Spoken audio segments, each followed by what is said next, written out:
Nice little bit of wild garlic there. Another lovely little bit of foraging food on the walk around Plessey Woods today.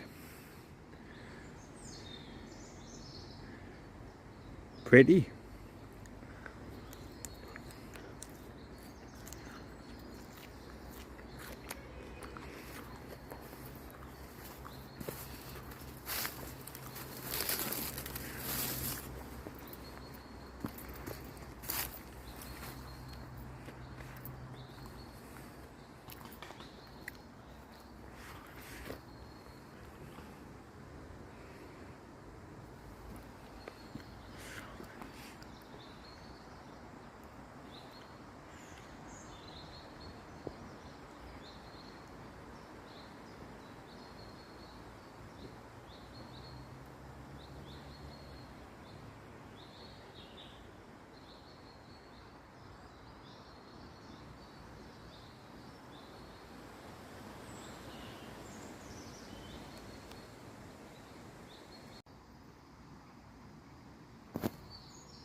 No.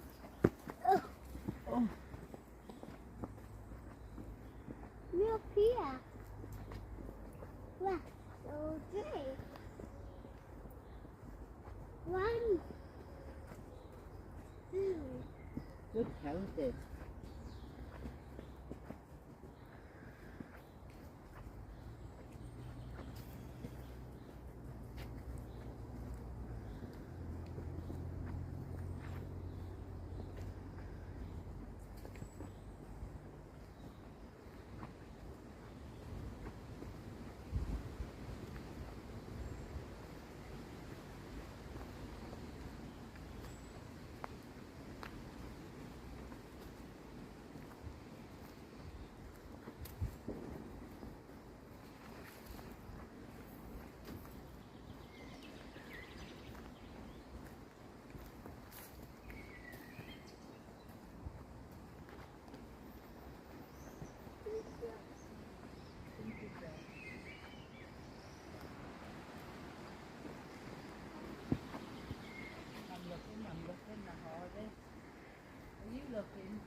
So at the top of the hill from Plessey Woods and River Plessey is the hay meadow, and it says on here, please keep to the path. And I'll imagine it's because there's a possibility of ground nesting birds, or indeed ground nesting bees. But in here currently at the minute, you can see there's a lot of buttercups here, and there's some plantains in here amongst this, and a lot of wild grasses as well. And as the summer approaches, there'll be other flowers that appear in this bit of a hay meadow. But today, like I say, there's some nice buttercups there, which is something that's again loved by local pollinators and bees and hoverflies. And there's also the signs that there was plantains here as well, but those flowers have faded now because they're a flower of late April. So there's the signs of the plantains that were once here. But this hay meadow is really quite pleasant, and as you can see, it's quite an expansive field surrounded by lots of trees. And while we're here, just would like to show you the blossom on this hawthorn over here, because this tree is really laden with flowers. And we'll just have a quick look at this tree, because its blooms this year on lots of the hawthorns are really abundant in the year of 2025. Just look at that there, and that hawthorn tree is absolutely covered in flowers.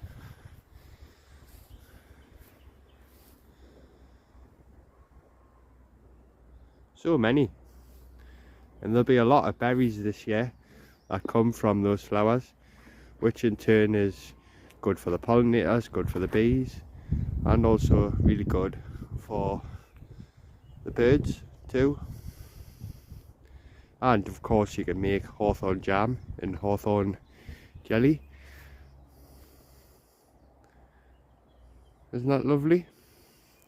And back along this path on the other side of this hayfield right here, there's a little bit of a surprise just beyond that sign there, and we'll go and have a quick look at this, because it's something that's for the kids, you know, but it's something that's a nice touch, and it's just in here, and it is the ogre's house. So the ogre lives here, and this could be his house right here. So we'll see if the ogre is at home. Are you in there, Mr. Ogre? He's not at home today. Phew. So there's no confrontation with the big bad ogre. Maybe he's lurking in the woods here somewhere. Hopefully not. But there is something that's really nice in here, and it's the good old English bluebell. And if I just hop over here, we'll have a little look at the English bluebells.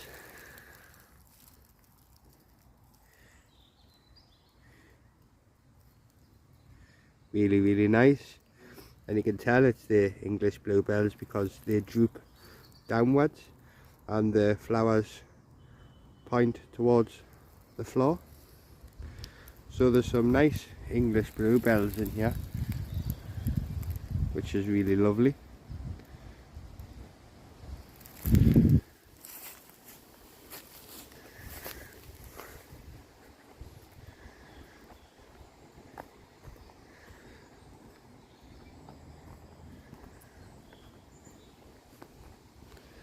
Some more bluebells over here.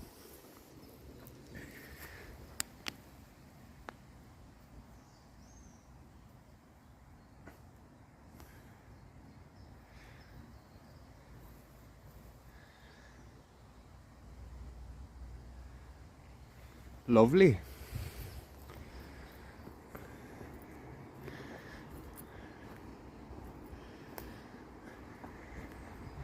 And a little bit further on, again, this area is just swathed with all this wild garlic. And I'm going to pick some of this today. Not much, but just enough to chop up and use at home to make some wild garlic pesto. And if you've not made wild garlic pesto before, it's absolutely beautiful stuff. So I'll be taking a small little amount for that purpose, and you can see how much of it is actually in here. There's just tons of it everywhere. So taking a small amount just for a couple of jars of pesto won't damage the numbers in here. As you can see, the white flowers of the wild garlic are absolutely everywhere. So if you get the chance, go out there and get yourself some wild garlic and make some really healthy pesto for using in Italian food, or even just mixing into a bit of salad. It's really tasty stuff. It's something that you can get from the world for free. And there is something else that's quite nice in here, and there's another nice little flower down here, and this is the stitchwort. Really delicate little flower, and it's just a nice little flower that gleams white out of the green tundra here, right next to some more lovely bluebells. Cool.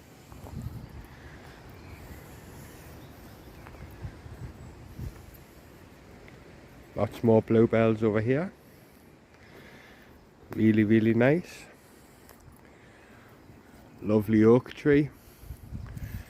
And the oak tree is one of the most abundant trees when it comes to the amount of wildlife that it harbours. There's an amazing amount of creatures and invertebrates that live within and on an oak tree.